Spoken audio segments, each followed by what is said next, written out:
Decíamos que va a ser el tema principal de este programa Enlace Internacional de esta semana, lo que está sucediendo en la Franja de Gaza. Y queremos escuchar todas las voces. Habíamos compartido la semana pasada la voz de quienes están en el lado israelí. Queremos ahora saber qué pasa con la parte de Palestina. Exacto, para esto estamos en contacto con Dima Hatif. Ella es periodista, poeta, trabaja para la cadena Al Jazeera, con quien muy gentilmente en cada momento que le hemos contactado se ha puesto a disposición, y es un gusto enorme poder estar en contacto con ella desde Atenas en este momento. ¿Cómo te va, Dima? ¿Cómo estás vos? Hola, Dima. Hola, un gusto estar con ustedes otra vez. Saludos a toda la Argentina. Muchísimas gracias, Dima. Primero, contarnos brevemente de cuál es tu historia, o sea, cuál es tu vinculación, tu relación hacia Palestina. Mi historia es quizás el comienzo de la historia de la Palestina y de lo que está sucediendo hoy. Yo soy refugiada palestina, nacida en Siria. Somos el único pueblo que nace refugiado, porque somos hijos de refugiados. Mi padre fue expulsado de su casa en lo que es ahora Israel, que es la Palestina histórica, 1948, cuando hubo la Nakba. Y fueron sacados de sus casas, caminaron hasta la frontera con el Líbano, y al día siguiente, cuando quisieron volver, se les dijo que ya no es su país, que ya se llama Israel y ellos no pueden volver a entrar. Mi abuela esperó hasta el último día de su vida para poder volver, esperando la noticia de volver. Y claro, murió antes de volver y me pidió volver caminando, a pie, como a ella la sacaron caminando. De hecho, estaba embarazada con 9 meses. Y de tanto caminar, dio a luz en la frontera. Mi tía nació el día que se fundó el Estado de Israel, 15 de mayo de 1948, imagínense. Y pues entonces, regresando a la historia de hoy, la historia de hoy es esa misma historia. Fuimos 700.000 palestinos expulsados en 1948. Hoy somos 7 millones de refugiados palestinos que no podemos volver, que seguimos siendo refugiados. Yo sigo teniendo mi documento de viaje de refugiada palestina, sin nacionalidad, apátrida básicamente, porque no puedo entrar a Israel. Como los 7 millones no podemos entrar. Y la gente que está en Gaza, parte de ellos, gran parte, son justamente de esos refugiados que fueron expulsados de sus casas y fueron atrapados en Gaza hasta el día de hoy. Y cuando cruzaron la frontera hace ahora 10 días, estaban volviendo a la tierra de sus padres y sus abuelos. Dima, pensando y muy lejos, ¿no?, de esa realidad desde aquí de Argentina, ¿por qué es tan difícil conciliar entre los distintos referentes y que se logre la paz, que todos tengan lo que están necesitando en definitiva? Tantos años de muerte y de violencia, que no pueda llegar a un final. Porque para tener paz necesitamos que todas las partes involucradas quieran esta paz. Y para que tengamos paz, tenemos que pasar primero por la libertad de todos los involucrados en esta paz. No se puede lograr la paz sin lograr la libertad del pueblo palestino. Y creo que todos vimos a Netanyahu en Naciones Unidas en Nueva York recientemente con un mapa donde tenía esta Palestina histórica que ustedes ven, que yo tengo siempre allí conmigo. Esta Palestina histórica la mostró como Israel, incluyendo a Gaza y a la Cisjordania, que son territorios palestinos ocupados y reconocidos por Naciones Unidas como territorios de los palestinos. Pero el plan de Israel siempre es de sacar a todos los palestinos de la Palestina histórica y que toda la Palestina histórica sea Israel, solo para judíos. Y de hecho lo vimos en estos últimos días, que el intento era, y la intención es empujar a los palestinos fuera de Gaza para que fueran a Egipto. Y lo vemos en los discursos de muchos políticos israelíes que dicen que no existe un pueblo palestino, que los palestinos serán jordanos, serán egipcios, serán otra cosa, pero palestinos no. Entonces, para que haya paz, hay que tener una voluntad de ambas partes. Palestina aceptó todas las condiciones de los acuerdos de Oslo. No tiene moneda suya, no tiene fronteras suyas, no tiene ejército. Bajó las armas, que eran en aquel entonces era Fatah y era la Organización de la Liberación de Palestina. No tiene aeropuerto, no tiene control de nada, no tiene agua, no tiene electricidad, no controla nada. Aceptó todo. Israel, ¿qué hizo? Seguir con los asentamientos, seguir matando a los palestinos, seguir sacando casas, quitándole casas a los palestinos, seguir bombardeando, seguir matando todos los días. Hay 500 checkpoints en la Cisjordania. Entonces, yo creo que está muy claro que hay una parte que sí quiere la paz y la otra no. Y de hecho, yo creo en la solución de un solo Estado y no de dos. Dima, en relación a los hechos de público conocimiento que se produjeron mediante los ataques de Hamas el sábado de la semana pasada, queríamos saber cuál es principalmente tu sensación y tu punto de vista en relación a cómo se desarrolló todo después a partir de los distintos movimientos que se dieron mediante los ataques de Hamas.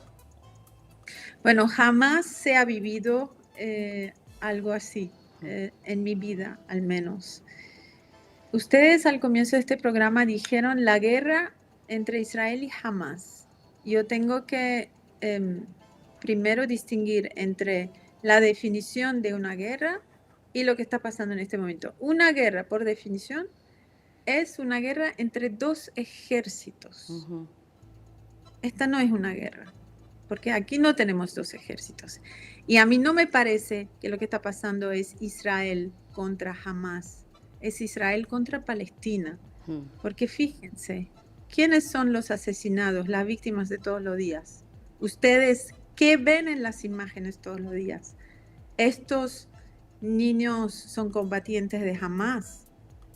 Además, después de 11 días de bombardeos, que estamos viendo las imágenes, que destruyeron 11.000 edificios, hay 92.000 palestinos que ya no tienen casa, no podrán volver a su casa después de estos acontecimientos. Estamos viendo que Hamas sigue mandando misiles hacia Israel. Entonces, a mí no me parece que sea una guerra entre Israel y Hamas. A mí me parece que es la misma intención de Israel de quitar esta tierra del pueblo palestino. Y con respecto... ahora, claro, sí. No, digo con respecto justamente a Hamas, que es quien inicia el ataque en esta oportunidad, más allá de que hay enfrentamientos permanentemente. ¿Hay acompañamiento, sobre todo en la franja de Gaza, de la población en este tipo de ataque? Porque, bueno, en definitiva, como lo estás contando vos, los más afectados son los civiles, son los niños, que es el porcentaje más grande de la población. Es gente indefensa, que no tiene nada que ver con la violencia. Es que también tengo un problema con la palabra inicia. A mí no me parece que la resistencia palestina inició nada.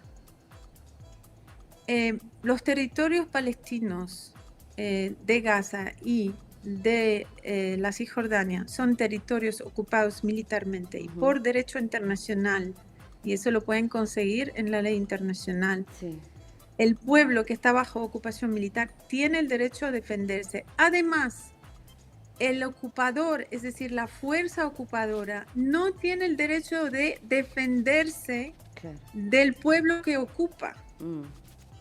Está todo muy mal hecho, o sea, cómo se presentan las cosas, como si Hamas fuese el agresor. No. A ver, o sea, pongamos de lado la definición de lo que hizo Hamas en cuanto a crímenes de guerra, de todo lo que pasó, que lo vimos, ¿no? estos 2 días que vivieron los israelíes Sí. con este ataque de Hamas es la vida de los palestinos durante 75 años.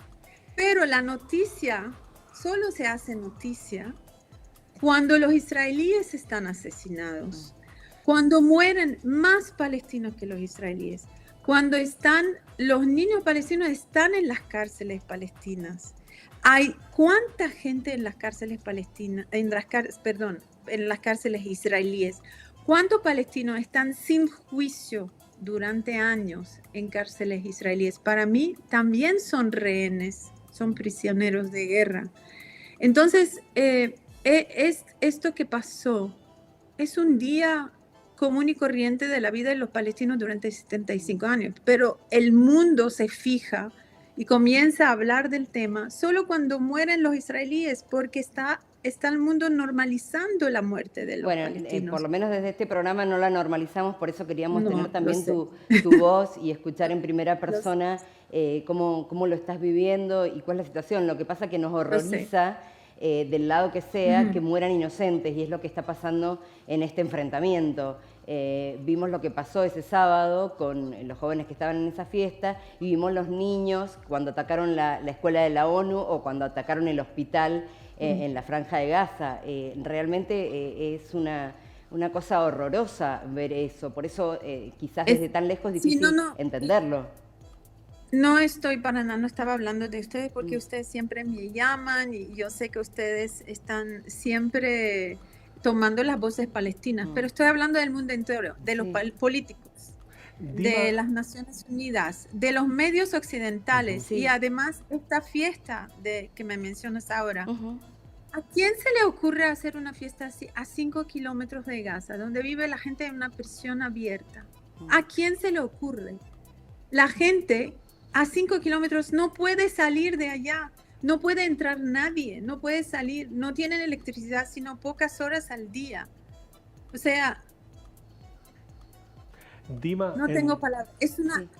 Sí, no, dime. Te quería preguntar en relación a lo que es propiamente el conflicto que se ha desarrollado, la forma en la que se ha potenciado. ¿Vos crees que pueda llegar a existir una potencial regionalización, teniendo en cuenta que también ya Hezbollah hoy por hoy se lo puede interpretar como un actor más también de esta compleja situación que se está dando? Es posible, lamentablemente lo digo, es posible. Ahora veamos la situación en la región. Yo aquí estoy en Atenas.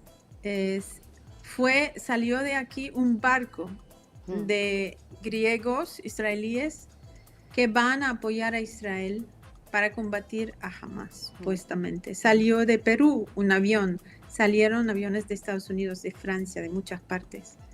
A los árabes que quieran apoyar a Palestina o a los palestinos mismos, no se les deja cruzar la frontera para ir a Palestina. De hecho, nadie puede entrar a Gaza desde hace ya más de 15 años, porque está bajo bloqueo total. La gente no puede salir, no puede entrar. Las fronteras de Egipto, de Jordania, de Siria, de Líbano no están abiertas. La gente no puede cruzar para apoyar a los palestinos. ¿No se ha cumplido con eso, Dima? ¿No se está cumpliendo con lo que se había anunciado, por lo menos desde Egipto, la apertura de la frontera para que llegue la ayuda humanitaria? Es que está abierta solamente para ese propósito nada más, pero si intenta pasar algún egipcio para apoyar a Palestina, como están volando desde Occidente para apoyar a Israel, no es posible. Pero si fuera posible, yo creo que habría millones de Argelia, de Marruecos. A pesar de la normalización en Marruecos, los marroquíes salieron a la calle en Rabat, yo no sé si los vieron, pero eran ríos de gente apoyando a Palestina. Desde la propia Siria, que está también bajo la guerra del régimen contra su pueblo, desde el Líbano, Egipto, increíble el apoyo en Egipto, pero todos los países árabes, de verdad. Y en el mundo occidental también. Y desde el mundo occidental. Ahora, ¿qué pasa? Que estos países árabes que tienen ejércitos, pero usan estos ejércitos para para más bien reprimir a sus pueblos cuando salen en revueltas, como lo vimos en las revueltas árabes. Se usaron los ejércitos para reprimir a la gente, no se usan para apoyar a los palestinos. Claro. Entonces, una guerra regional, ¿qué va a ser? Porque la mayoría, como dicen ustedes en Latinoamérica, son pitiyanquis. Los regímenes árabes son pitiyanquis, o sea, tienen bases gringas y no van a hacer nada en contra de la voluntad de los Estados Unidos. Aunque sí vemos voces ahora criticando lo que está pasando, pero es solo palabra, o sea, ¿a dónde van a ir con las palabras? Sí. Entonces, una guerra regional, ¿qué va a ser? Va a ser con Hezbollah, y eso quiere decir Irán. Eso sería gravísimo. Más terrible obviamente. aún, sí. Eso sería gravísimo, y de hecho Irán anunció que estaría dispuesta, que tiene 1 millón de combatientes, que bueno, que todo esto. Y esto sería, por supuesto, terrible para toda la región, y no creo que sea, o sea, no es la vía. Yo espero que lo que está pasando pueda quizás avanzar la causa palestina en algún momento, a pesar de todas las pérdidas, para que los palestinos puedan hablar de sus derechos de verdad sobre la mesa.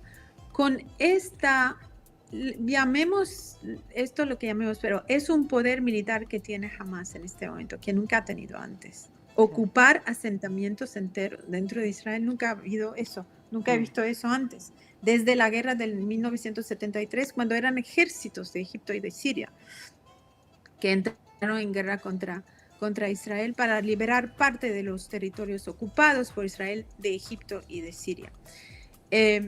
Entonces, yo no sé, estoy pensando, vamos a ver escenarios.